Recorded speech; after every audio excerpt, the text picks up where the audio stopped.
Everything we know, from people and ants to stars and galaxies to quarks and atoms, the entire universe, might just be a simulation running inside a supercomputer inside an even bigger universe.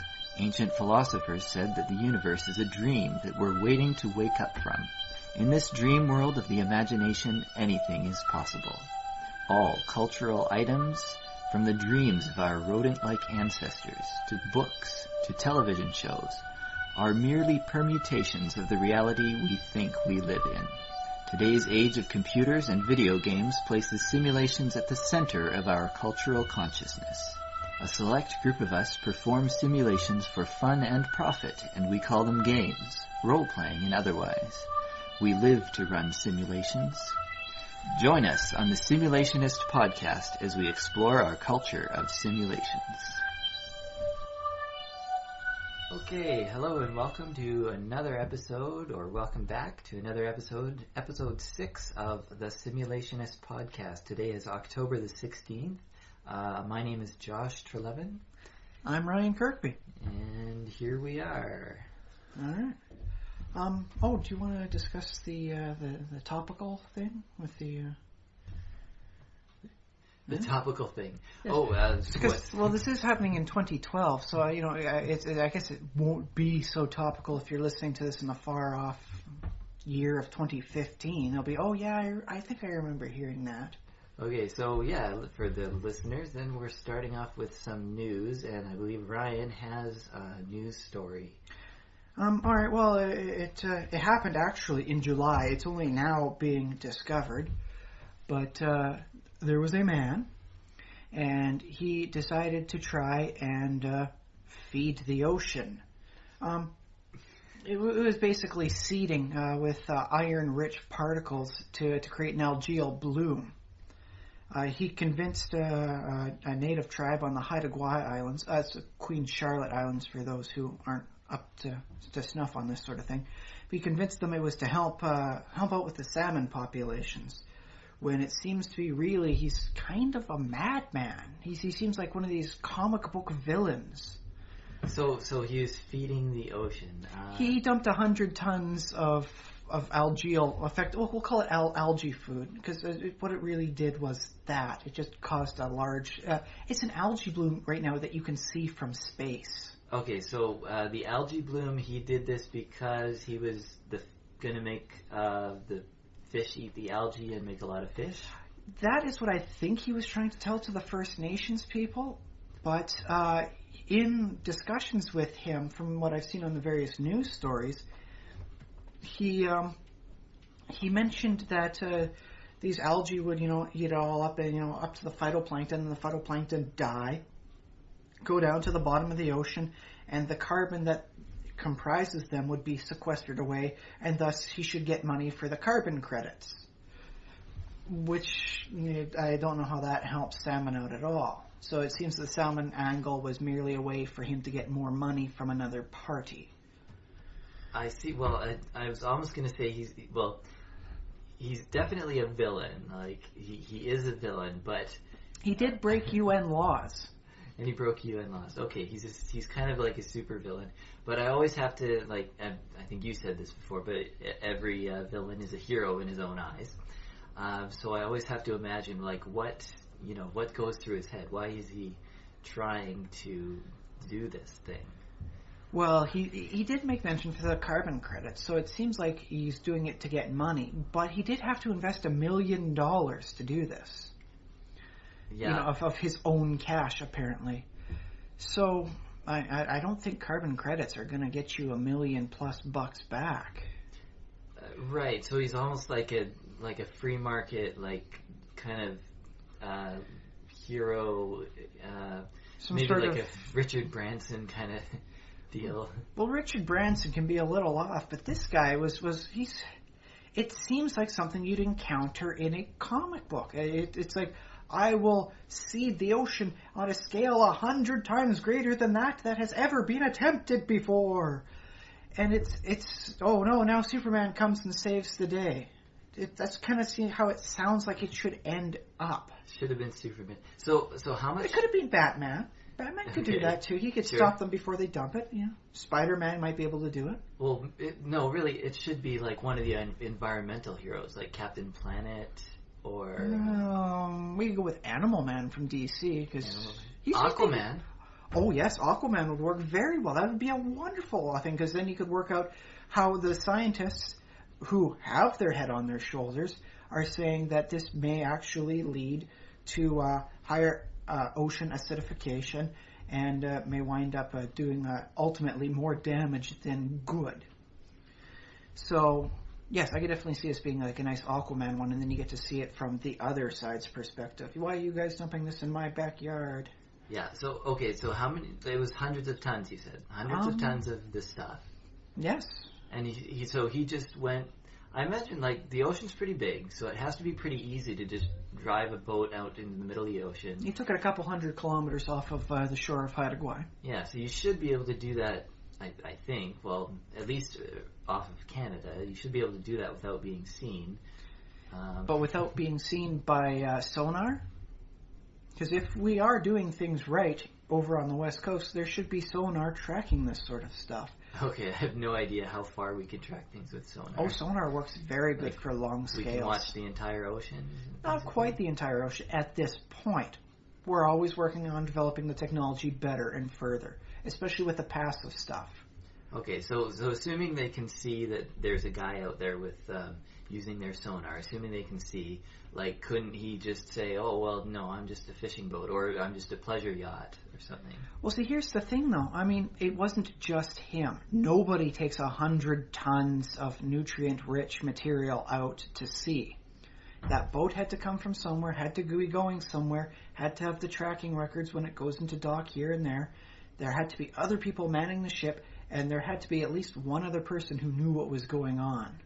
Yeah, I'd say so. I mean, it's not like he's the only organization who does, like, legally gray, or in this case, legally black things in the ocean. I mean, there are pirate organizations who are, structured as basically organized crime.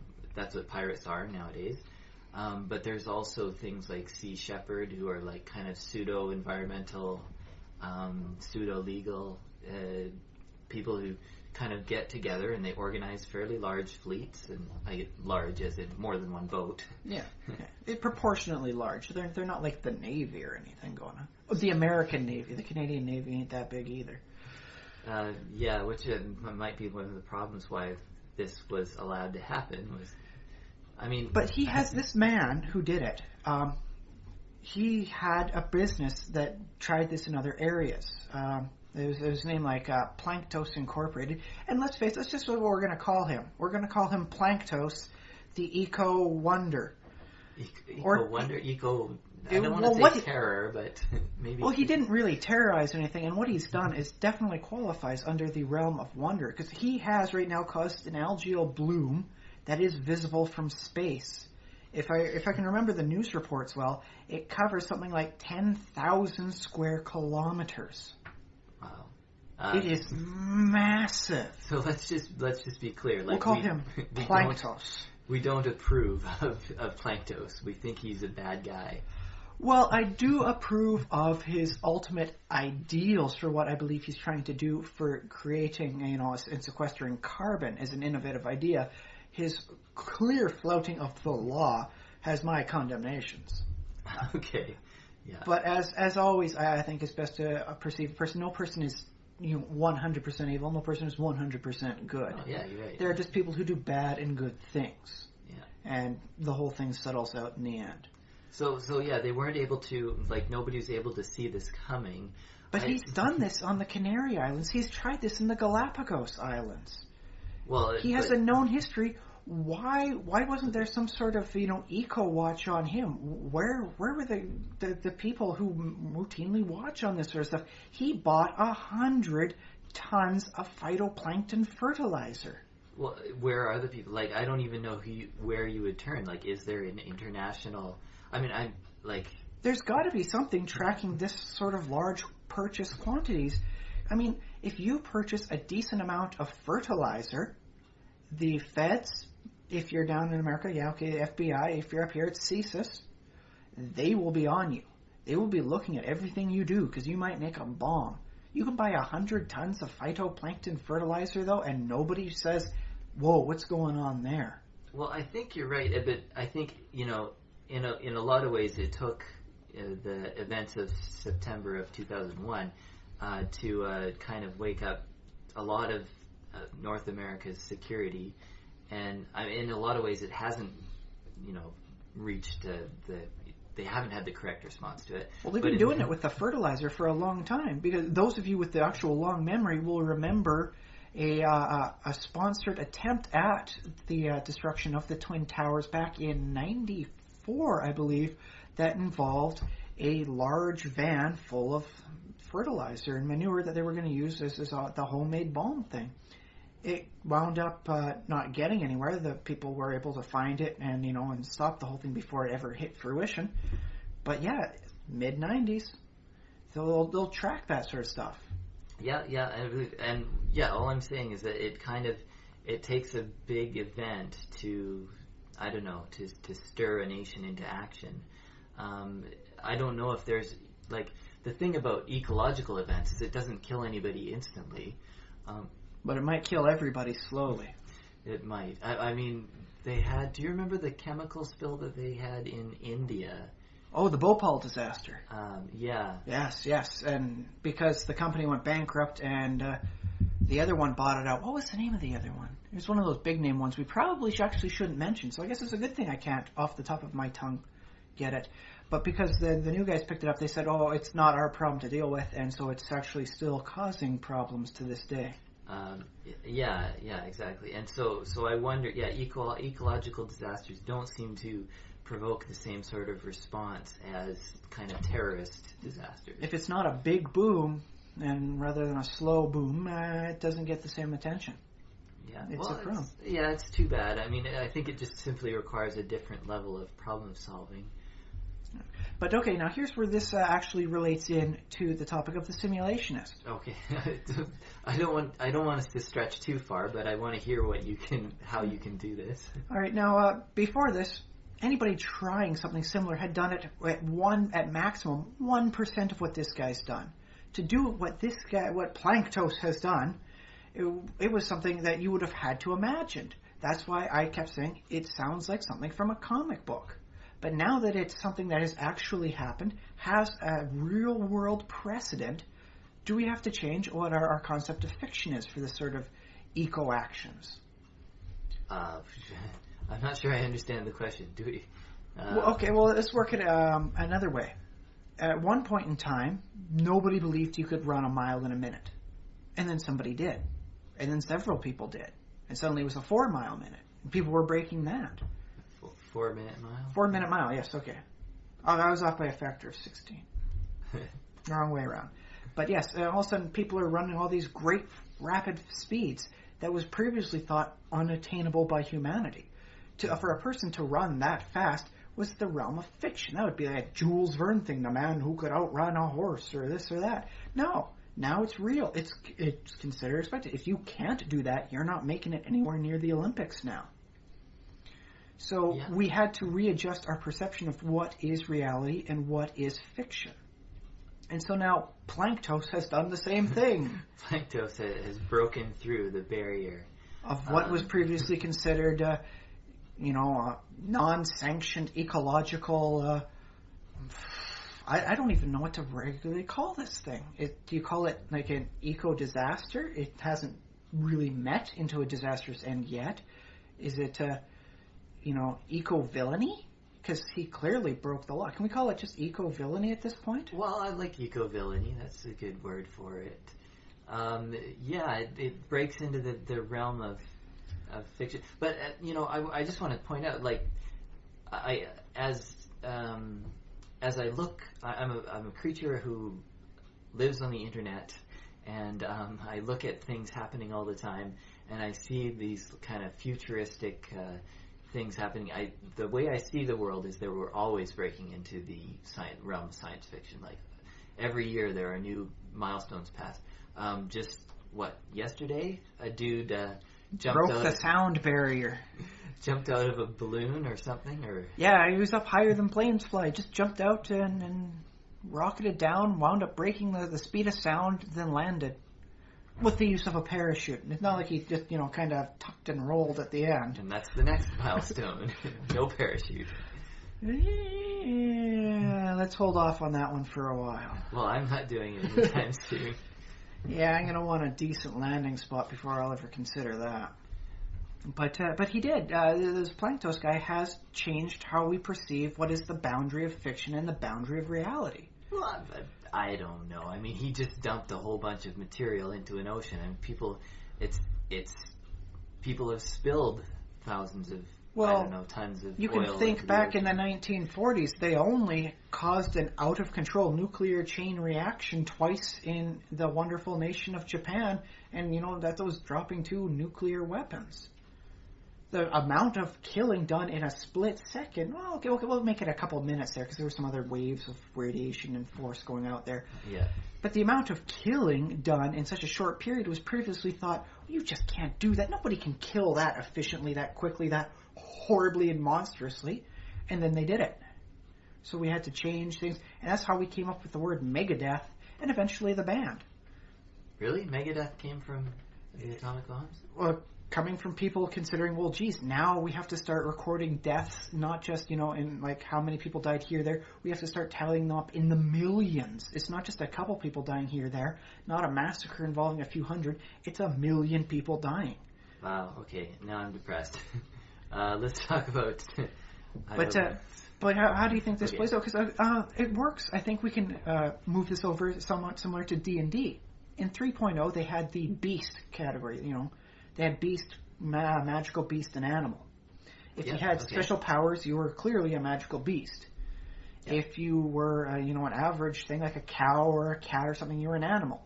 But if you were something bigger, like a rhinoceros, then you had to be a beast.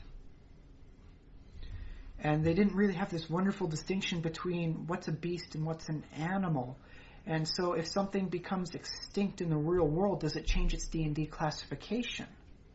Like, let's just work it this way. If cows, for some reason, suddenly became extinct, and thus they were now a weird animal that didn't really exist, would it have to switch from being an animal to a beast? Because it's larger, than a human sort of being, and it's just got this sort of powerful ability of trampling you underfoot. It can do that. Okay, so you're saying the line is fuzzy. So, like, the largest conventional bomb ever would be an animal, and the smallest nuclear bomb would be a beast.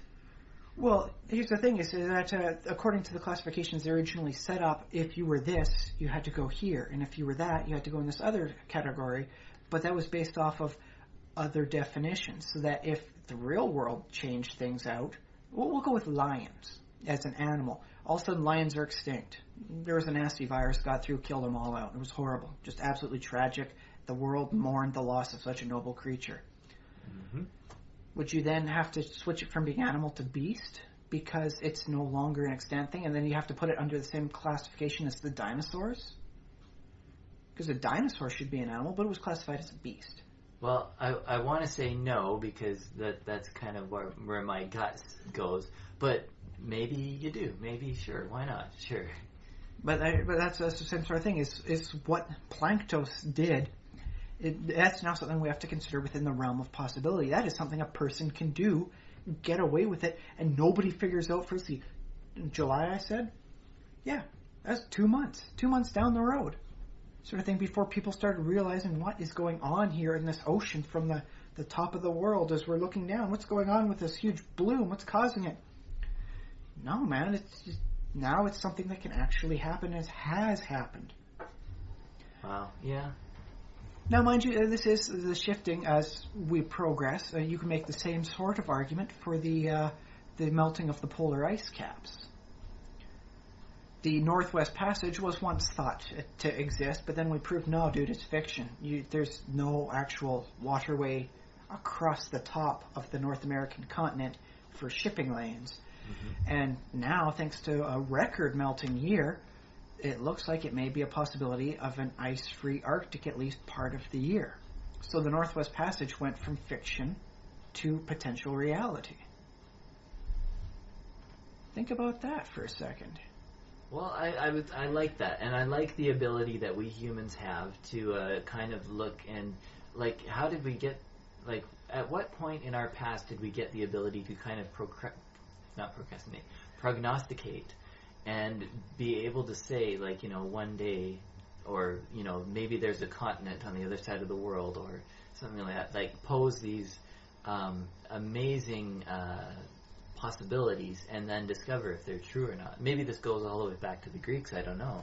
I think it goes even further back than that. It has been said that one of the core tenets of being human is that you have the ability to predict the future. Animals will react, and they'll have some things like storing away nuts for the winter with some animals, but nobody anticipates the future quite like humanity has ever done. Yeah, we're pretty awesome.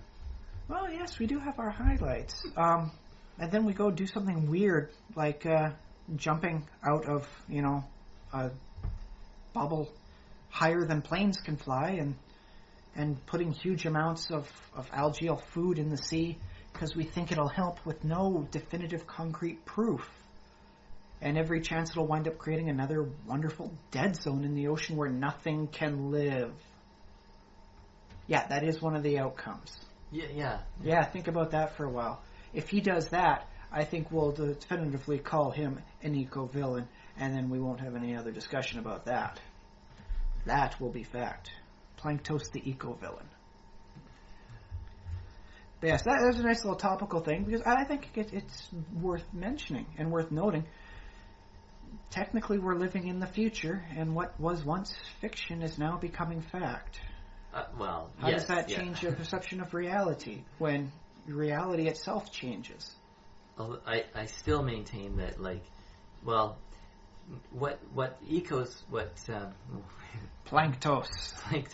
Planktos has done is a thing that could have been done, 100, 200 years ago. It was possible technologically to dump so much, iron into an ocean.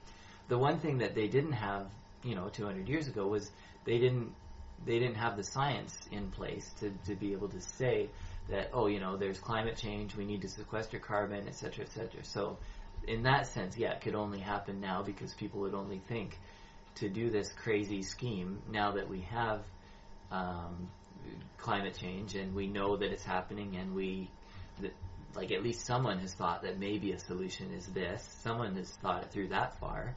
Well, I'll put it like this. There's a lot that we could do that we haven't done, and there's a lot that could have been done for a long time but never was. Yeah. The basics for the steam engine have been around, I believe, since the 3rd century BC. If we had utilized that instead of just, now we put this in and now it spins around in a circle, it's a nice little toy for keeping kids entertained a little bit at a party, Jesus could have ridden on a train. Think about that. Steampunk Jesus. Yeah. There's something for everybody to consider. And if you are going to write a story based on that, I just hope you give us a little bit of credit in the forward lines. To Josh and Ryan, thank you for coming up with Steampunk Jesus. That's all we ask. It's free to the world now.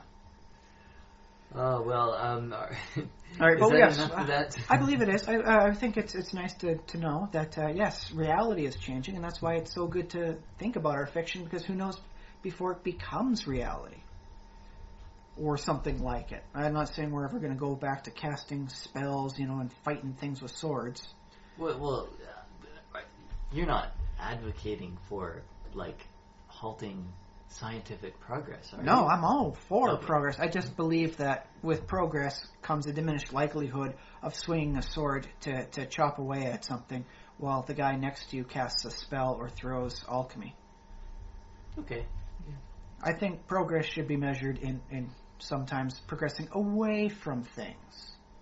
The less likely you are at smacking a person around, the higher you are on the civilization scale. One of the criteria I believe we should at least consider.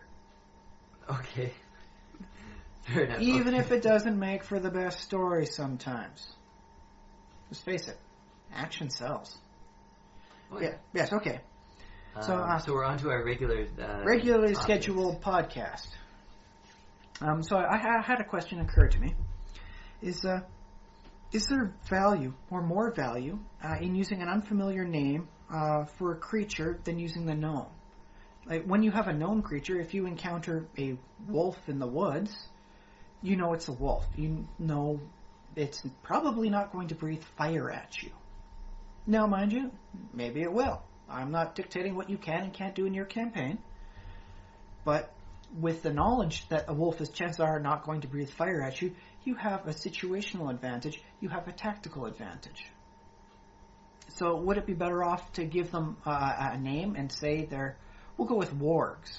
Yeah. Because they're used frequently, You can call something a warg, and then all of a sudden you can picture something bigger, something different.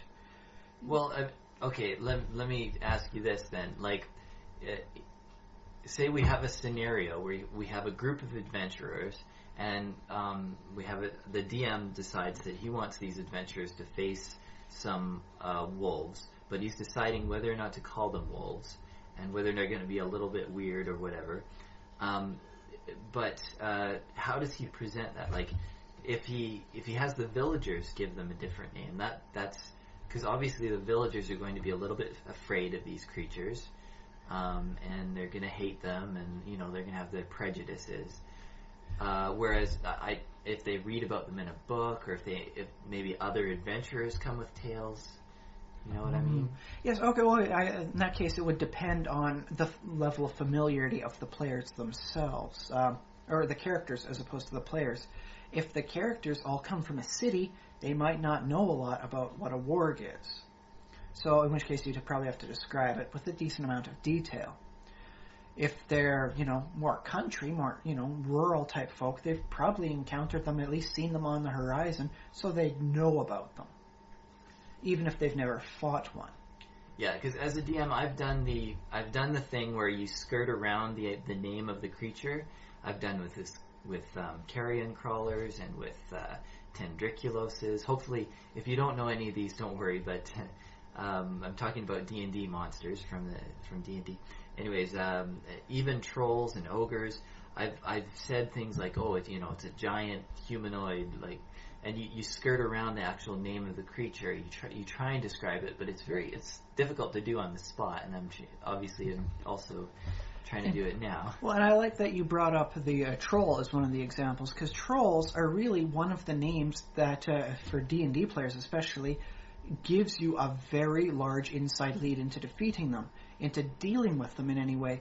Because as people who have played D&D out there will know, if you're fighting a troll, you use fire and acid against them. That's how it works. If you're encountering an emaciated, green-skinned giant, which is a very good apt way of describing a troll, how long before the characters decide, I should burn this thing while it's still alive and not post-mortem, because it won't become post-mortem. It just keeps coming back. Right, and there's... I don't know how deep we want to go into character knowledge versus player knowledge, because I know that can be a podcast in itself. Oh, yes. But there's if the DM, in some ways you can have the troll approach the group and you say, okay, you see a troll, and just say it. Just say, you see a troll. Or you can say, you see a creature. It's a monster. It's 10 feet tall. It's green. And then the players say to you something like, I have knowledge. I local covers giants, maybe? I think, yeah. I have knowledge local. And the DM says, roll it, or what's your knowledge local ranks, and I'll just tell you what you know about it.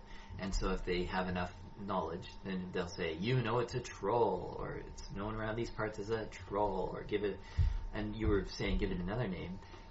So those are two different approaches. Call them swamp beasts in this case. Or a swamp beast? Yeah, they look like they'd be very nice in a swamp. They're cold swamps, if I do recall correctly, but swamps. Right. And then, so you brought this idea up where if you give it a different name, or you say it's known around these, you just rename it? Is that what you're saying? Well, you could be renaming it. I know Shakespeare said a rose by any other name would still smell as sweet. But I don't actually believe this to be the case in some situations where it comes to knowledge. Okay. Go ahead. Well, we go back to the wolf versus warg. with a wolf, you know, because wolves are a real creature, it's going to have a size range of so high, and it's going to be like this. A warg, however, could be about the size of a horse. So if people are describing, oh, they're wargs out there, well, geez, you got to get prepared because these things might be big. They might bite your head off, man. They're wargs. They're nasty. And so by having something similar in name but different allows you to open up to other possibilities and get away from the limitations of the known. So are we talking about like calling a fleas bat or calling it like which is really different, or say a wolg, which sounds kind of wharfy and wargy? Well, you don't even need to sound necessarily make it sound directly the same. You could, for instance, give it a regional name, something like the Night Howlers. Okay. I like that. And just by calling them Night Howlers, you could have them with some sort of nasty, horrible, just a frightening howl. You know, when they howl at you, you're frightened and you take a -2 to, we'll go with attack. Yeah, I can't remember what frightened technically does, but okay. Yeah. It's just a frightening howl sort of thing. It's a similar sort of effect. They've got a really nasty thing like that. And by calling them Night Howlers, you have the availability of doing it. If a wolf howled at you and you were suddenly afraid, wouldn't you call a little bit of a BS on that? Say, no, dude, it's just a wolf. It's like a nasty dog. I'll take care of this. Ha ha! Well, I mean, as a grown man, I'm not afraid of wolves. I remember a time when I was very small when wolves absolutely did terrify me. Really? Wow.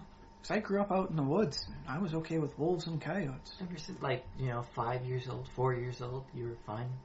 I knew not enough to go chasing after them and to watch your back when you hear them howling. Or yipping in the case of coyotes. Carry a strong stick and don't go into any openings. They'll surround you and then they'll pick you off at whatever angle you're not looking at.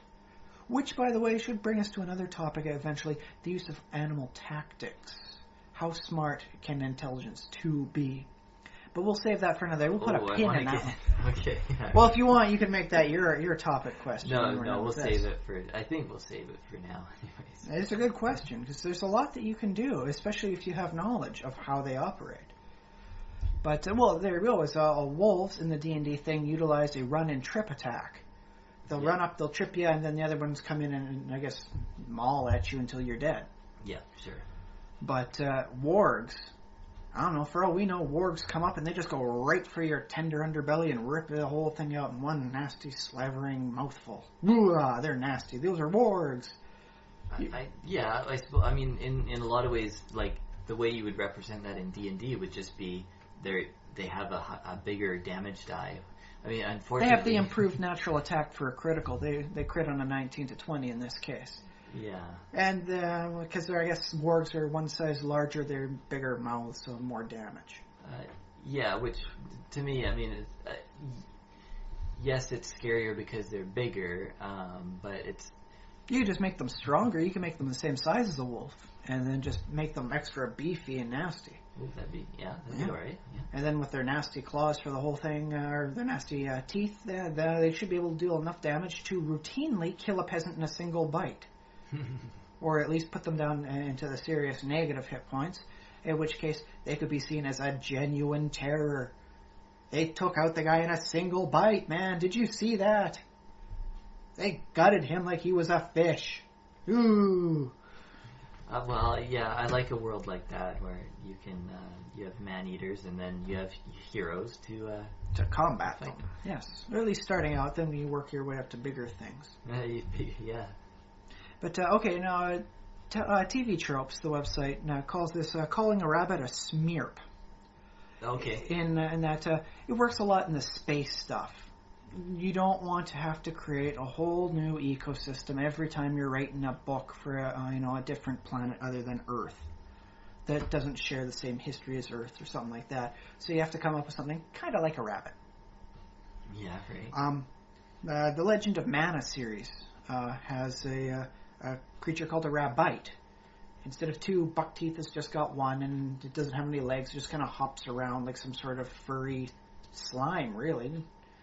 That's weird. That reminds me, though, this might go off on a little bit. That's okay. But I remember hearing something about the Book of Mormon, because They were talking about one of the many criticisms leveled against the Book of Mormon, written by Joseph Smith in the 1800s, was that the stories in the books that supposedly happen in the New World contain examples of Old World creatures.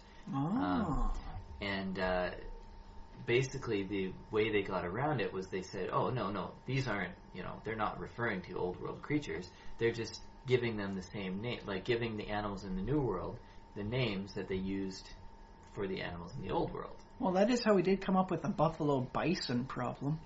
Yeah, buffalo bison works. Right. That's just annoyingly just painful now sometimes when you're dealing with different groups. Yeah, but a lot of, there's a criticism. A lot of there are no direct analogs necessarily between, Old World creatures and New World creatures. Well, not necessarily now. There may have been. I remember at one point in North America, there was a beaver-like creature approximately the size of a small car. They had giant mammoths, wandering here. They had sloths, magnificently huge sloths that would move slow enough that you could grow mold on them. Now, if the Book of Mormon had giant sloths in it, I would be a Mormon. I would read the book. I'd at least go with that, yeah. I don't know, though. Could you compellingly write about a sloth?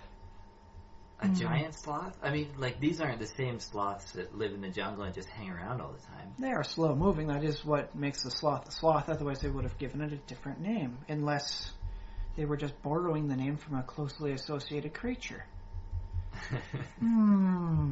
I thought that sloths were called sloths because they're related to modern sloths, which just happen to be slow-moving. Actually, if I'm not mistaken, the term sloth is from the creature itself, and that's what we term a person who's slow there as sloth. Yeah, okay. Yeah. So there's a weird mix of what the animal is and how we ascribe it. A sloth is like a sloth because it's sloth-like. Sloth-like. Oh, I love that. Animal attributes applied. I have to do... That weaselly sloth. More on that. Animal attributes applied to humans, or vice versa. Anthropomorphism? Of creatures? Yeah. Well, yeah. But that's another topic. No. Properly done. It's actually a very nice, deep topic. It's relating to different creatures and ascribing values that you know of yourself to better relate. Yeah. And and you get into the whole Jungian, the dreams, and if you see a lion in a dream, it means something. Oh yeah. Well, we all know what it meant, Freudian, but yeah, Jungian might be different. He had more than one track in his mind. I definitely like the Jungian tracks. Go on. Although I don't totally agree with them, but I like they're very useful, especially for telling stories and for coming up with ideas. Yeah, I don't put much belief in the dream interpretations, though. Those do tend to be very personal. If you see clouds in a dream, it might not mean the same thing as a person who sees clouds in their dream, because they mean something different to you. Yeah, well, there might be something. I don't know. A farmer seeing clouds would see things differently than a window washer. Yeah, I think window washer sees it as an annoyance, whereas the farmer sees it as refreshment for the crop, sort of thing. So clouds in a farmer's dream would be much better perceived as change that comes and causes something good to happen, whereas the window washer would just see it, annoyances and problems. Yeah, although a lot of our psyche is developed as we are children, so would it be the child of the window washer and the child of the farmer having different... I wouldn't necessarily say so, because before I had a job, once upon a time, doing lawn maintenance. And before I did that, I loved sunny days. It's a sunny day. Oh, it feels so good on my admittedly all too pale skin. It's nice and warm. You start up, you do that for 1 week. Lawn maintenance for 12 hours a day for 1 week. And all of a sudden you love overcast days and the sun, you're ready to just spit at it and hate. Oh, that's so nice to hear. Dude, working under 35 degrees for 12 hours, that's just not right, man. Yeah, well, that's true. But they were the only people to hire me at the time, so what am I going to do? But Okay, going more back onto the topic, is I think that just by slightly changing the name, you do allow for a whole lot more availability in a more fantastic setting. In a more mundane setting, and we'll go with you can have a nice detective-based story. There's nothing fantastic going on. It's just you guys are a bunch of detectives, and there's your story. You're doing things, got to find it. You don't need to come up with new names for this and that. It's not needed. It's just a low fantasy sort of thing. But if you're in a high fantasy, you can have a lot of potential. Recently, they announced for what they're doing in D&D Next is they're making the Goblin family more united as a family. Goblins, hobgoblins, and bugbears are all goblinoids, but they really haven't looked related. In the artwork that they've been releasing now showing the goblinoid family, they look like derivations from a singular origin. Okay. The regular goblin is small and leaner, where the hobgoblin is larger and he looks like, I guess this guy does, bench presses, he works out. Whereas the bugbear looks like a roid rager. Yeah. He's big, he's massive, he's raw. But they all look like they come from a singular source, and so they actually look like a goblinoid family. So by doing that, you can, with a name, you can have a lot of fun with it. Like, okay, we'll take Cobb as a name for spiders. Yeah. That's where we get cobwebs. So we'll call it as a related name.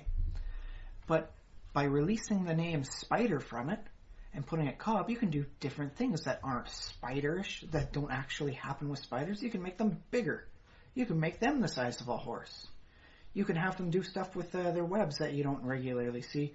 You could call them lasso cobs. And they actually have their two back legs that they spin the webs and then they throw it at a target. And, oh no, now they've got you, they'll pull you in and bite you. Arr. Oh yeah. Yeah. Okay. You could make them out of fantastic sort of materials. In the heat of a volcano, you encounter the glass cobs who spin delicate crystalline webs that utterly shred anybody who touches them. Now, when you come up with all these, like, a fantastical world full of cobs, how do you explain that the people who encounter them on the adventurers who encounter them, wouldn't they just call them giant spiders? See, but that's the thing. If you rename even the small mundane spiders cobs, as they used to be known, that allows you to see the whole progression outwards. You start from something your regular average cob, a small spider. Ooh, step on it. Okay, yeah, done. Yeah.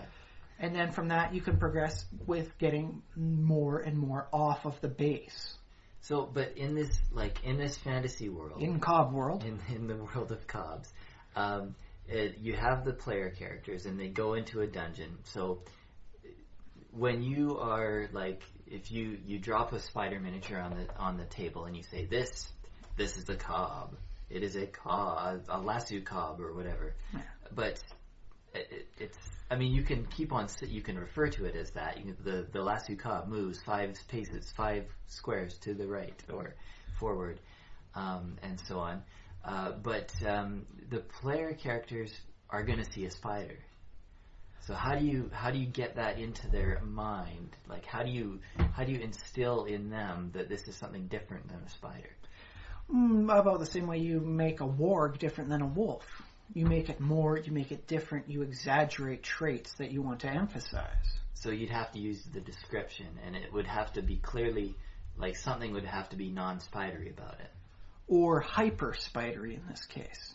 If a warg is really an ultra-wolf, we can say, it's bigger, it's faster, it's more dangerous, it's a really deadly predator that will take out even a full-grown human in a single bite. Okay. Then the cob, could be something that's even more spidery. They could have that, like I said, with their lasso tricks. They could be doing other stuff. They could have some spiders have the whole thing where they carry their young on their back. So you could use this as a permanent tactic. You have a different species of a smaller cob that when the large one is fighting, these small cobs come off the back and swarm those around it. That they gain benefit. They could not take down such a large target by themselves, but with the giant lasso cob there to subdue such a large prey, and they help, they both benefit.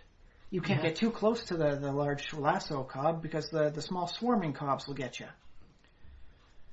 Yeah, well, I like that, and like,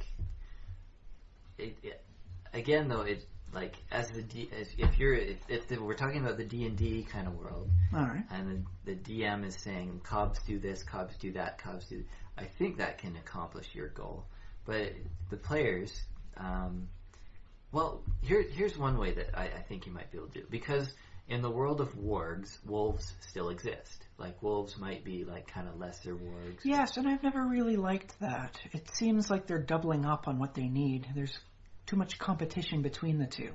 Oh, do you think so? Yes. Okay. Yes, actually. Okay, we can take something with the World of Warcraft. It's the most popular one, but I think this actually carries throughout all the Warcraft stuff. They have their crocolisks. It's not actually a crocodile. It's got 6 legs, and it's got some sort of weird little feeler things coming off its snout that look kind of like a mustache sort of thing going on. Yeah.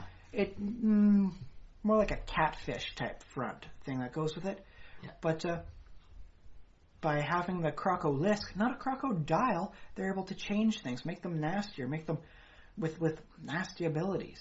And it gives them a relation to the basilisk. So all of a sudden the crocolisk has the ability to eat darn near anything. So it doesn't care that you've got like metal armor over you. It'll eat and digest that as well. These things are nasty. No crocodiles in this world. They're all crocolisks.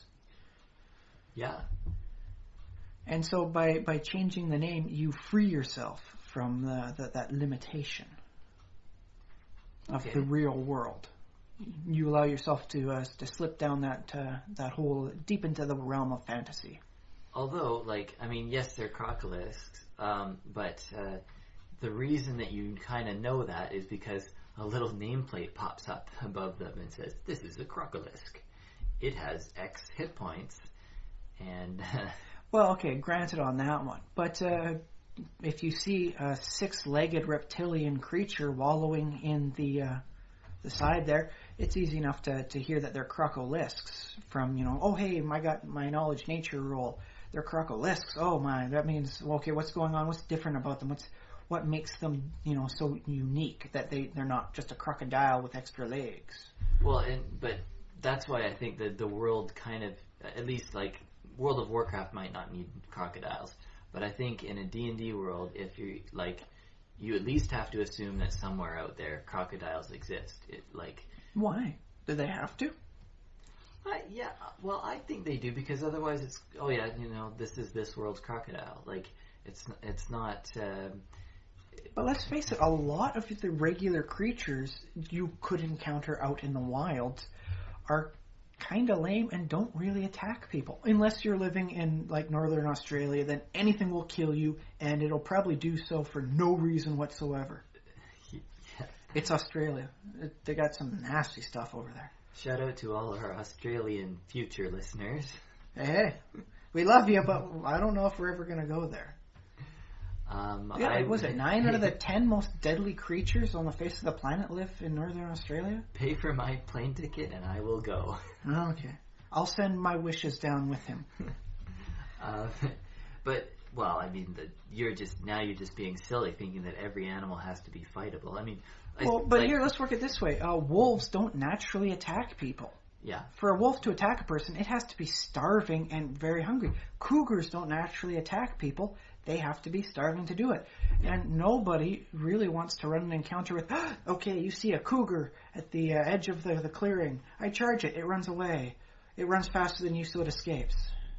Well, I mean, I guess so. I mean, in that case... It is kind of nice. Makes you feel like a badass that way.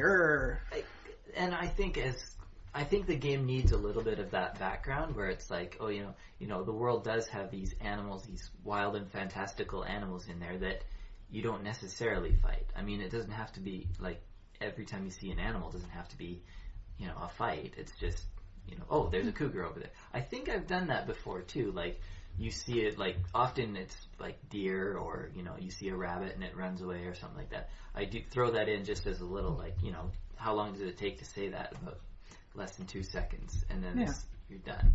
But here's the thing, is those are not naturally aggressive creatures. their natural style of defense is run away from the enemy. Which admittedly works. They're around. There are deer, there are rabbits, they're living in the wild. They don't have to be, helped out by humanity all the time. But the techniques used for most predatory animals don't really apply to humans, or in this case humanoids, because they just avoid them. Even bears will avoid humanity. You make a lot of noise when you're tropping through the woods. That's why you're supposed to have bells on there when you're hiking. To keep the bears away, because they'll know. But, I mean, wouldn't you rather fight a bear in D&D than to catch a glimpse of one as it's running away? Well, and that you only ever fight one if you find its baby and make it threatened? I don't know. I mean, I guess I want different things out of my game, and it depends on the character I'm playing. If I'm playing a particularly aggressive character, I suppose I might want to shoot a bear. My desire, like when I go into the game of D&D, I guess I do go in intending that there will be conflict and that I might fight some animals, but I don't necessarily, that's not my, as a player, I don't go in saying, I hope I get to fight a bear. I don't know, bears are pretty good fights. Like bears and bugbears, and grizzly bears and polar bears and dire bears and, I'm probably missing owl bears. Oh man, you have not played a PC till you fought an owl bear. Yeah, I believe I have fought an owl bear. There you go, you're a proper PC.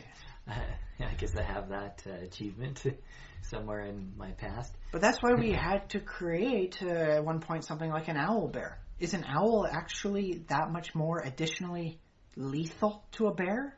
Adding in kind of feathers? It can't fly. It's just got feathers and a beak. Does that make the bear any more dangerous? No. But by making it an owl bear, you say these things are psychotically nuts about keeping their area protected. If you wander into an owl bear's territory, you better not sleep at night, because they will come and they will get you and they will rip you to shreds. They're owl bears. Well, yeah, I guess I do like a world that's dangerous and has dangerous animals in there. It does fit for the D&D style, at least, and I guess for most campaigns. They're based on fighting, on conflict. So, in this case, leave the reality a little bit further at home, anchor it to reality through use of a name that somebody can relate to, and then go with something different. Yeah, well, it's like something fantastic. It's like when they tried to reinterpret Alice in Wonderland as a D&D adventure, and basically every creature that Alice encounters becomes a creature that the PCs have to then fight and kill. I don't know about that, though. See, because I understand where you're coming from. Not every encounter should be a combative encounter. Yeah. But why have an entire race of creatures that's not a combat thing and then have a full set of stats for them? Why bother having a full set of stats for deer? Why not just say, this many hit dice, these are its saves, hit points, yada yada. There you go. You're done. I suppose that's probably what you should do. Why do you have stats for creatures that you're probably not going to fight? I don't know. Maybe you can use them as beasts of burden, as mounts. If you're a druid, you might be able to control some of those templates animals. For various things, the basics. If you want like a half demon deer, oh yeah, there's somewhere to go. There's an interesting encounter there. That's just weird. Yeah, but you would remember fighting the half demon deer, wouldn't you? Yeah, I probably would. Yes, exactly. So, what I'm thinking of in this case is why not give the creatures something to work with within the system of the fantastic, within the realm of the game. For instance, okay, let's work with more common animals. Dogs. Dogs have very little that they can do in the game. Although, if you are a spellcaster, it's really nice to have a trained dog with you to help block. It's kind of a meat shield, but it does help prevent you from losing spells at those pressure soul levels when you don't have a lot to spare. Oh, that's a good tip. It is a very good tip, and I fully hope a lot of the players decide to spend the 50 gold pieces on a dog. Plus, you can actually have a nice little saddle for them, and they'll carry some of your stuff with you, too. Dog is 50. Oh, it must be a war dog. It's a trained dog in that case, yeah. I see. Yeah. So otherwise, you would have a very hard time convincing any DM worth his salt that you can convince the dog to attack these horrible beasts in the dungeon, let alone go in the dungeon.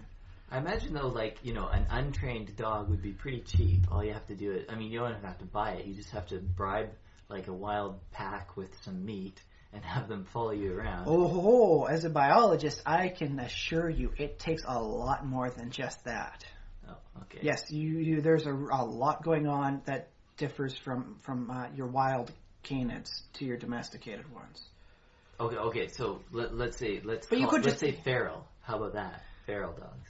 See, even feral dogs are so genetically, over the course of so many successive generations, bred to be with humanity that they easily fall in line. You do have to take, and train them properly, fully train them, because they've been away. They haven't learned from watching that you would have to do that. But yes, even feral dogs have all the signs of being a domesticated species.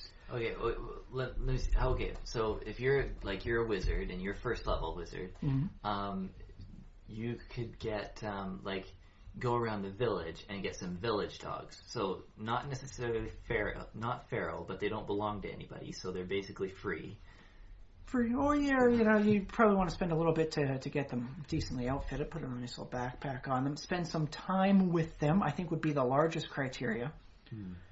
In which case, a little bit of food to help forge that bond. That's what it would take, is the communal dogs, in this case, I think would be the best term for it. Okay, so now you have a pack, and you go out into the wilderness with the rest of your party, and they're like, what? You're weird wizard with your pack of dogs. But when the monsters attack, instead of all the dogs running away, now because they have a pack, they feel a little more confident. Yes. And maybe they'll protect you a little bit more. Yes, especially, if you after a few encounters, like you could get the warrior to play some, fighting games. Dogs love fighting games. Wow. Where they're and you can get them to stay around you when something happens. Oh, yeah. In which case, it works out best for both of you. Hey, there's some nice mutual beneficiaries. They gain the protection of spellcasting, which they cannot do. You gain the protection of, admittedly, meat shields.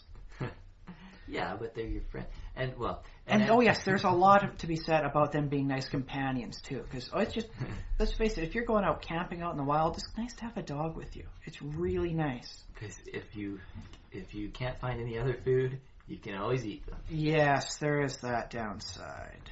But that's how things go. But okay, let's figure this out. I'm going back on just basic dogs. Dogs don't have any real abilities in D&D. They're just an animal that can, work as a meat shield. Yeah. What if you had them with the ability to see the ethereal? Does that really change them very much? It changes their relationship to humans, I think. Just a very little bit, and yet it works a lot better than just having the standard plain dog animal stat text, because then those rumors about dogs being able to see ghosts and spirits becomes true. If you're ethereal and invisible, they can see you. And then that's like, oh, it was right all along. They can see the spirits and specters that mankind cannot. That's interesting. Yeah, I'd never heard of that before, but, it would be... You've never heard dogs can see spirits? No, well, not put the way you put it, sorry. But okay. It would be, maybe they should be able to smell them or something. That's what I'm just thinking. That. Well, I don't know how they'd actually make an ethereal scent. I guess it would have to be like a special ability. It would just be ability, like the way you would write the rules would be they are able to detect ethereal creatures within 30 feet by a supernatural scent or something. Well, supernatural sense in any event. Yeah. I don't pretend to know how things are supposed to work with dogs in the ethereal plane. For all I know, they're only hearing these spirits move. But if they can sense them within 30 feet, that definitely adds something to them, doesn't it? I'd say. Yeah. You could do that with a number of things, like cats can detect magic at will. The cat will instinctively know it is magic, because, that explains why wizards and witches keep them all over the place. They can help. Okay, Yeah. come on, little Fritzy, come on. Which one's the magic one? Oh, okay, that's the magic one there. The other ones are just kindling. Yeah. But here's where the part where, like, I think I was kind of trying to disagree with you before about discarding the regular dog, because I like a world where there's a variety, and there are dogs who like are regular normal dogs, but there's also these like spirit sensing dogs, spirit sensors or whatever, kind of like bloodhounds, like another breed, but only for the spirit world, something like that. All right. Well, how about regular dogs can see it, but then you've got those weird little lap dogs that have been heavily bred to be tiny and freaky, like Chihuahuas and all that. They can't. They lost that ability in the horrible breeding attempt that created them. Yeah, well, something like that. But then, I have to wonder, like, if dogs have this ability, why don't other animals, like, out in the wild and stuff? Like, Well, that's the thing. Why don't we, have these sorts of passive things? Why don't ravens and crows have a death watch ability? Does that really change what a raven or crow is? They're known as carrion birds. They know who is dead and they know who is dying.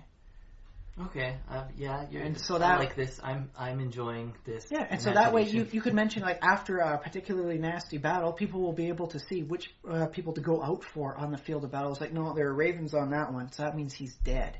So they wouldn't try and attack someone who's still living. And so, okay, no ravens are on this one. Let's get this guy back. He's not really breathing much. I thought he was dead, but if there's no ravens around him, he must still be alive. Get him to the healer. And so by adding these little things that change them, you free them from the mundane. Yeah. Well, I like. It's a different sort of world in which, like, animals have supernatural powers. It's almost like a kind of Ravenloft kind of world. But not necessarily damning for everybody. Let's face it, Ravenloft and their animals, there's, a nice way to lose a PC. But yeah, no, I'm saying the world in which each, like all the animals have their own little new supernatural powers that are a little bit off. It's a bit more spooky than kind of, what you normally expect. But doesn't that fit in line with the pseudo-medieval style? Where people were actually afraid of the animals because of the supernatural abilities they were said to have?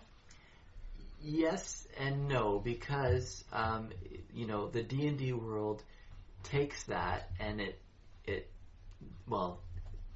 doesn't necessarily automatically do this, but the players often will be like, oh, now how can I exploit this? Or, oh, dogs can see in the spirit realm? Well, we're getting ourselves a dog. And but wouldn't that be a very wonderful, smart way of fighting a ghost? Yeah. Yeah. Okay, you can put some nice magical abilities on your weapons to hurt the ghost, but you still need to see it. If the dog can help alert you to where it is, instead of the -4 penalty, it's only a -2. In which case, dogs prove essential for fighting the weird spirits and beasties. Yeah. Well, and then because though the dogs don't actually have that ability, they just have really good senses compared to us, and that's how people interpret it. Yeah, well, I like that because the D&D world kind of, it takes existing mythology and tropes and expands them into. But it doesn't work them with the basic animals, which is something I've always wondered. Like why not? Why don't dogs see ethereal? If you want these ravens and crows to see to have the death watch thing, just call them corvids. That is their technical name for it. And you see the corvids fall down upon the dead on the battlefield, leaving the dying in peace and solitude until they once again join the realm of the dead. Well, so many times you've asked me, why doesn't this exist? Why has nobody done this? And I don't have a good answer. I think it's probably just they haven't thought of it, and you've stumbled across something really good. I mean, I'm not stumbled across because I think you've thought about this a great deal. I think I stumbled across it. It suddenly occurred to me. It's like, well, why can't these animals do it? Why isn't there something more to these basic animals that... Because, honestly, D&D works from everybody's mythology. It's kind of a nice grab bag. You want Minotaur? We got a species of them. You want this? Yeah. You want Medusa? Oh, yeah, we got a species of them, too. We'll put them all in. It's a party and everyone's invited. Oh, but we got dogs. Yeah, we'll just bring them in quickly in the back. There's nothing major for them. And yet everyone keeps saying in history, dogs can see the ghosts and spirits. No, not in the D&D world. They're just animals. Maybe it's just a failure of imagination on the part of the creators. I mean, they're doing a lot of other work in the areas of other animals and like monsters and stuff. They do tend to focus more on the monsters when they could have. There's this huge untapped potential. They've created the stats for them, but they don't do anything with the creatures. Although, we talk about all the time about everything having to be fightable, and I suppose that's a thing. Like, it's a D&D thing, at least. Encountering a pack of dogs who can see into the ethereal is not necessarily the most interesting encounter for a party of material player characters. No, but it does work its way into opening up various things that you can do. Well, I like it. It works. Let me put it this way. It works as setting building stuff. Like, if you created a setting, like if you say, the Forgotten Realms has this, or, Eberron has that. If you were to create a setting, and that's why I was trying to connect it to Ravenloft, but I think Ravenloft doesn't quite fit for other reasons. But if you were to create a kind of a spooky setting, I think that would be the place where you can put all these interesting, stuff. I think they should be able to work in almost any campaign. Oh, yeah, I agree. It would work for, like, wherever you want to put it. But in some, I think in especially a spooky world, it would emphasize that feeling of spookiness. And of yes, magic. Definitely, because even the basic creatures have these weird abilities. Ooh. Yeah. But I think it was something interesting to note that by changing the name, or, obscuring the name, you change what a creature can and cannot do. A cat actually can't see in the dark. Every living creature actually needs some light in order to, have it hit their retinas and see. Yeah. But, a cat, by some other name, in a fantasy setting, can actually have dark vision. And nobody will be, upset about that. Oh, it's like a cat, but they actually do see in the dark like everyone says they do. Yeah, yeah. Although, like, back to the point. Back to a point that I made, so not the point, because we've been talking about the point quite a bit, but back to a point I was making earlier about cats, not about cats, but let's take this as an example. I wonder, like, if the reaction, like, yes, the players, like, out of character, the players entering into this world are going to be, like, freaked out because, now cats really can see in the dark. They're going to be like, that's weird. But if you ask, your average peasant in the world, what's special about cats? They're like, yeah, see in the dark, whatever. What's special about dogs? They can sense ghosts. Everybody knows that. So it's kind of like you're giving them a special ability, but if you give it to all dogs or all cats, then that's not really so special, at least not in the context of the world. But I think it opens up to a lot of interesting possibilities. Like, if all dogs can see the ethereal, and ravens can see the dead, and we'll say cats can see magic, and pick another animal. Something you can take along with you on a journey. Potbelly pig. Yeah, okay, potbelly pigs can see invisible things. Okay, yeah. Then when you have these creatures out here, you allow a first level spell, maybe 0 level for druids, familiar sight. You cast the spell, touch an animal, and you can see through this animal's hear through the animal's senses. So if you have a potbelly pig with you, that guy who casts invisibility is not invisible to you anymore. It allows you to have more fun with just some basic stuff, and it allows for you to do some interesting tactical things. Well, that sounds like fun magic. It also sounds like fun special stuff. And I think it's very practical magic in this case. It works out well. Well, and again, I think it would be perfect for a campaign setting. Like, it would be good, very flavorful, like delicious, chocolate cakey, spooky. Ryan Loft. Ryan Loft. There we go. Unofficial setting until further notice. Animals with special abilities and some nice low-level magic abilities that work with the players so that, hey, suddenly having a dog instead of just being a meat shield has a tactical advantage for you. Oh no, what happened to the ghost? Familiar senses. Touch the dog. It's there. Yeah. It works. And that way, I think actually you could possibly get rid of the familiar ability from the actual class for wizards and sorcerers, because I do not like it. The familiar? seems a little bit, half-baked maybe. It suffers from problems. I do like having like the raven and the crow, because that speaks a language. And then if you have to split the party, raven goes with the other guys, wizard comes with you, and then you guys can talk back and forth and use the wizard as a radio. That is kind of groovy. I do like that, provided they're within 1 mile. Radio animal. Oh, that squirrels? No. What's a good animal that could a bat? Bats might work, interestingly. Like that could work as a radio. But here's the thing: why don't you just take it from almost any animal and just explain it? Because we'll take frogs and toads. We'll combine them to Froads.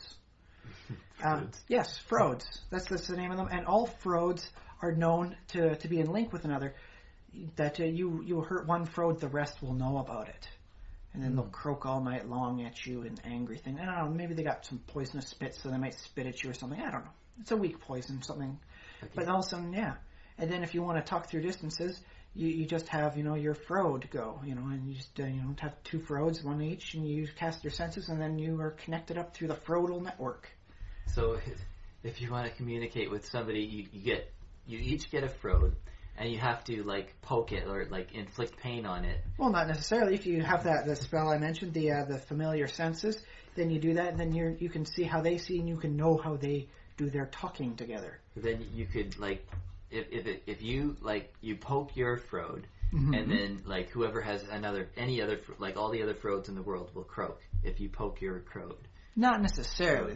They would be aware that you're doing this weird torturing Froad poking thing. But, okay, hear me out. Let me Okay.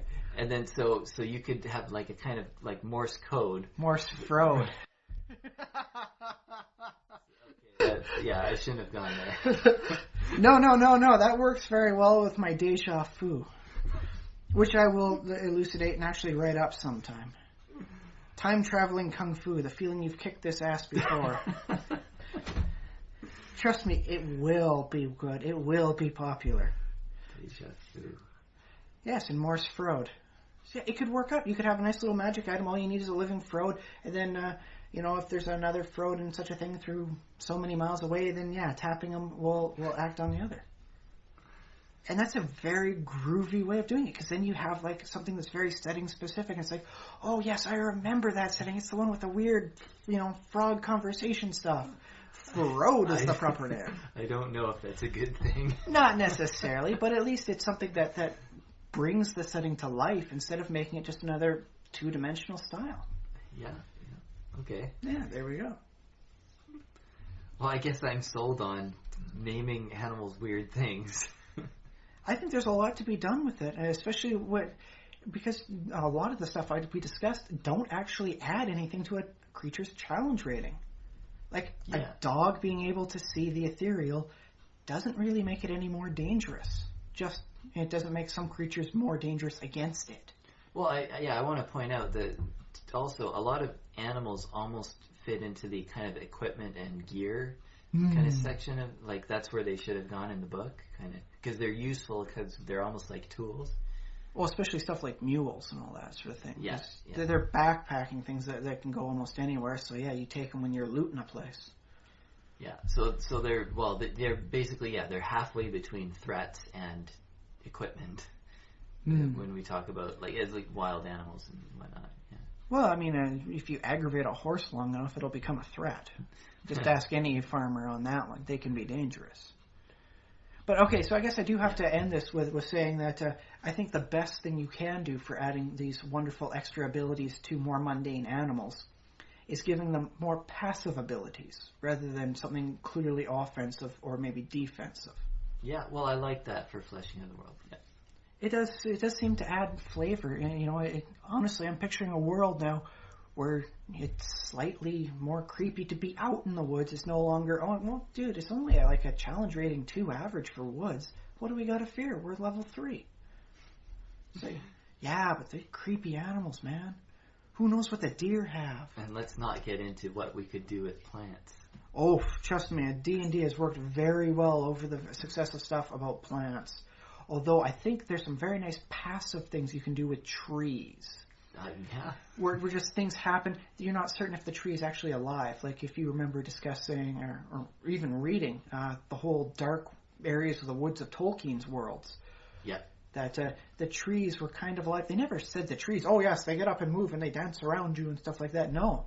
Which tree is alive and which tree is not, like a moving thing. And so you could occasionally come across evidence that there might be a living tree somewhere. Like somebody is impaled on like a branch. The branch is broken off, but they're impaled and the corpse is sitting there. Or something falls out of the tree ahead. Was that just a breaking branch and bad luck? Or is it one of those weird, evil, malevolent trees that doesn't like living axe-using things in the woods? So yes, we will put a pin in that, though, and come back to that for atmospheric things for threats. Oh, yes, okay. Heightens the feel of it. Yes, let's go on to, what do you have for a topic question? So, yeah, I think we have time for a short, one of my topics for this week. We had lots of things to talk about for next week anyways. Oh, very good. So what I have written down is heel turns, and the other thing I wrote, what I thought was the reverse of heel turn. Or is heel turn used for both? I think it's a face turn the other way. In which case, we should point out this is a TV trope sort of thing where a heel turn is a person who is a heel, like a negative aspect person, a antagonist, turns and becomes one of the good guys, or a good guy, a face, turns and becomes an evil guy. This has nothing to do with turning attempts. This has nothing to do with healing attempts made per turn or anything else like that. This is personalities. Oh, yeah, good point. Just because not everybody's read everything that we have. It's always good to make sure we're all sitting on the same base ground here before we venture off. Yeah, and heel turns is I believe it comes from professional wrestling. Or that's where I do believe encountered it, where the wrestler will be kind of a bad guy and, like... It gets ratings. And, but then he'll switch and he'll reform. A certain segment of the people kind of like the jerk and kind of like the bad guy, and then if he starts doing good stuff for some reason, then I don't want to date myself. Well, I can date myself. I'm not that old, but in my day it was Stone Cold Steve Austin did a heel turn. Geez, now you're making me feel old. I thought you were going to make a Hulkamania Ultimate Powers thing where Randy Savage, through a comedic series of mishearing things, wound up breaking the whole thing, and then they went into like Hulkamania, whatever it was, to fight, to get rid of the whole thing. Well, I think you were just allowed to watch wrestling at a younger age than I was. It was huge when I was a kid.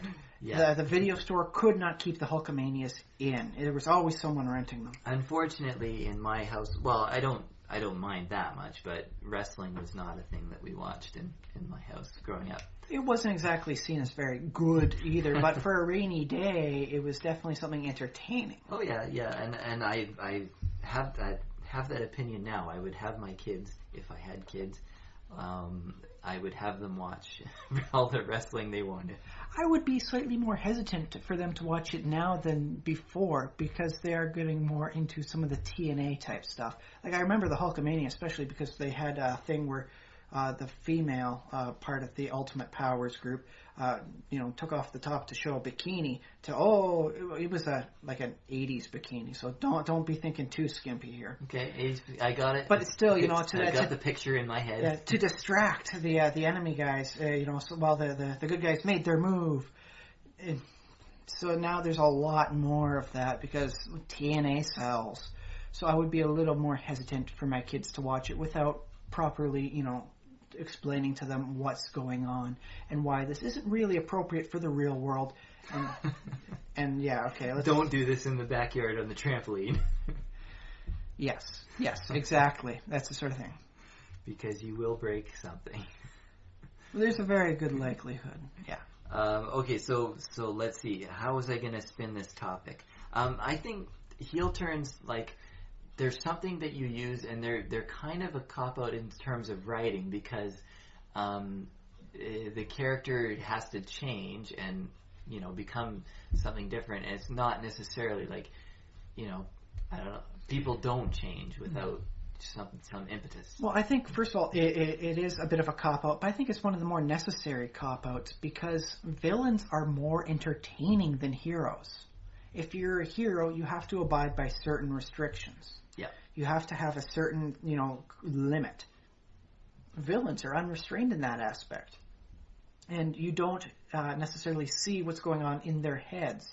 And as we said at the very beginning, every villain sees himself as the hero. So it's more interesting to dig into somebody else's head to figure out why are they doing these weird villainous things? What could justify that? Yeah. And so if they're being a bad guy and they're generally a jerk, I guess my view of humanity is that we kind of we were talking about psychopaths, but generally, 99% of us are empathetic, and we prefer not to be jerks to each other because it doesn't feel quite right to be mean. And sometimes it does, but okay, yes, it shouldn't. Well, when you say sometimes, it's like, I think in general we're generally good to most of the people we meet, and then every once in a while we have this kind of outlet. You don't regularly flip off strangers, but sometimes when you're driving you do. Yeah, there's that. Yeah. As good an example as I think you could possibly get for a moment's notice. And then, in a work of fiction, you have, for a lot of reasons, you have a guy who's kind of always a jerk, or he seems to be always letting out his outlet on other characters that we're experiencing in the narrative, right? Yeah. So seeing him turn good, would not be so not be unbelievable, because maybe something in his life changed such that he no longer has to take it out on the hero. Well, am I stretching? No. See, to actually have things happen in any narrative story, what has to happen is growth has to occur personally to the people things happen to. Yeah. And it's not unreasonable to say, because let's face it, sometimes really out there things happen, that a change in core personality happens as a person learns, oh my gosh, this is what it feels to be like an ass to everyone. Oh, I can't deal with myself anymore. I gotta change this. I gotta be a new person.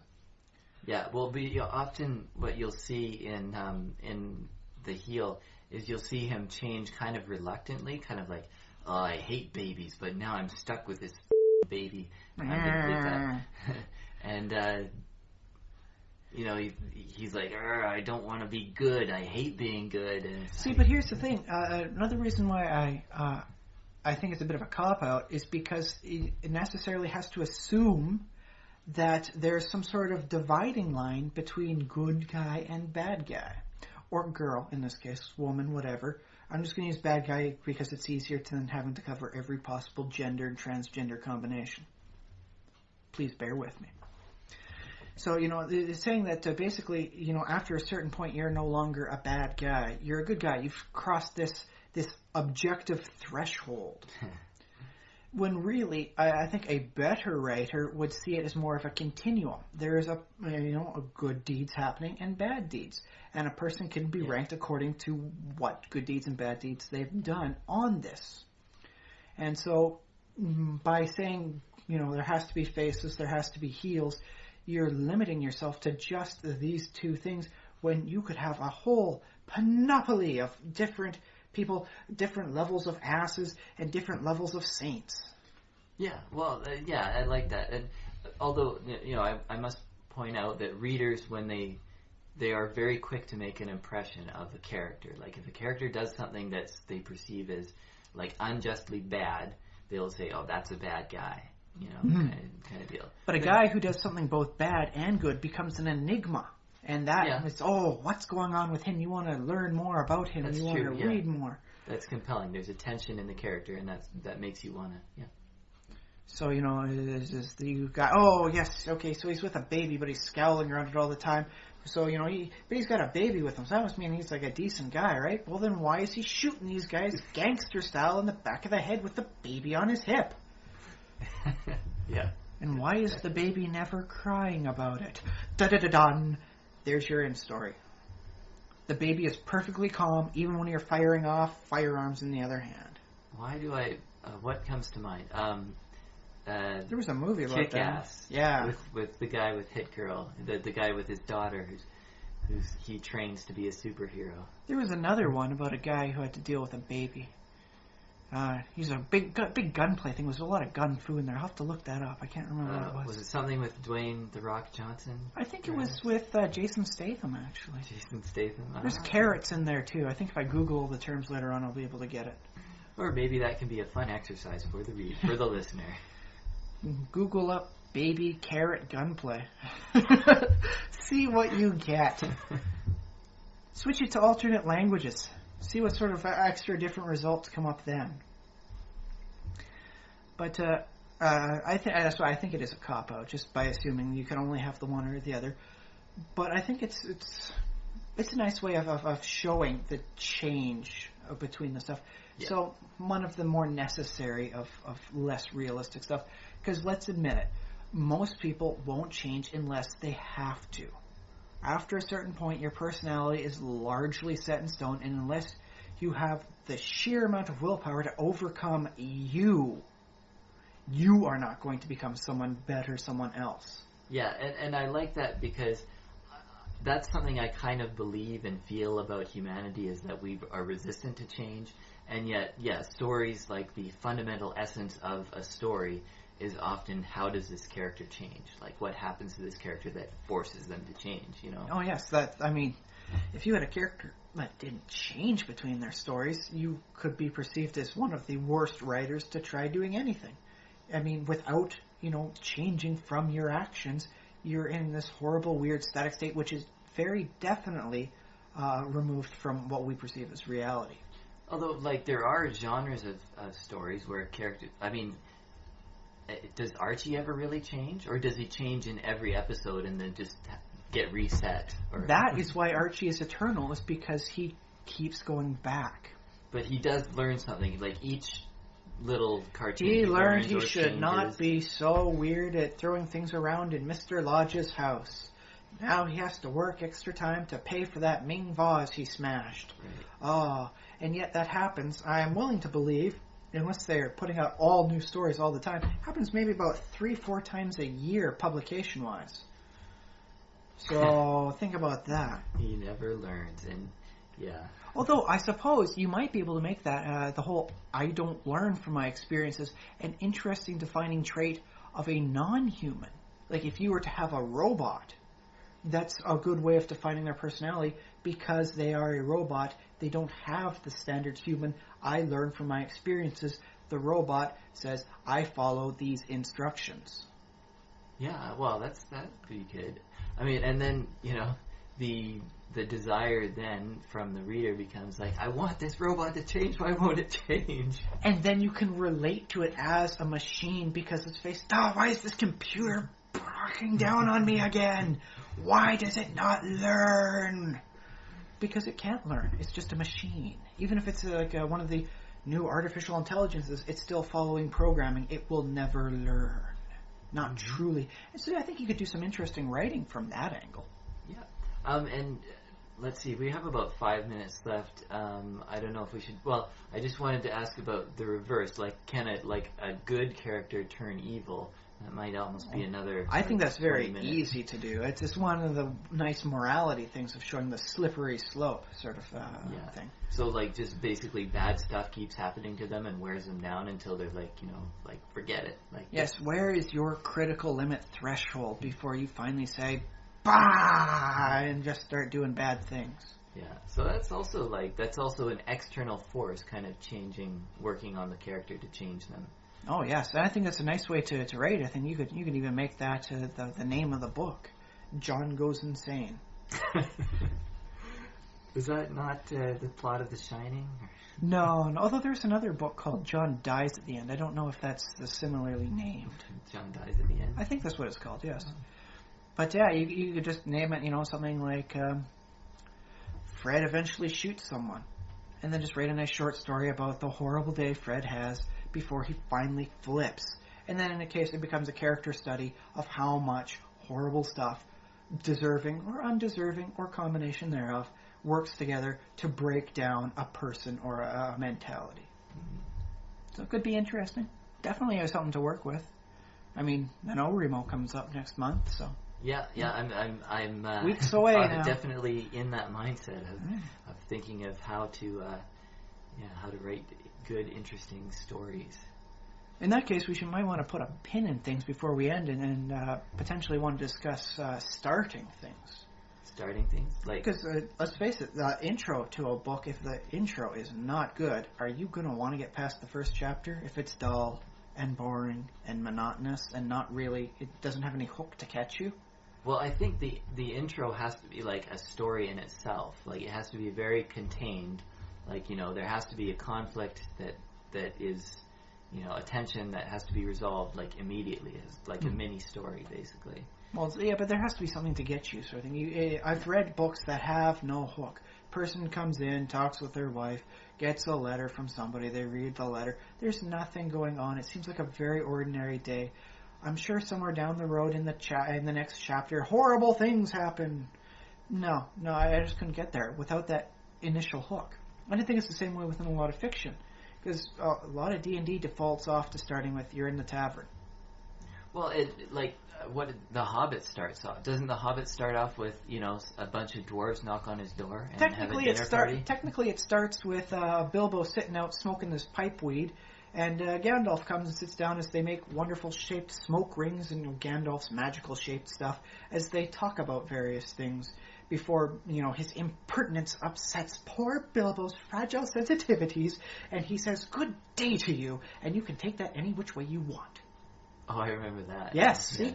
It's one of those things where, in which case, the interesting shapes they make draws you in a little bit. The wordplay Gandalf uses draws you in a bit. And then when he leaves, he makes that mark on the door.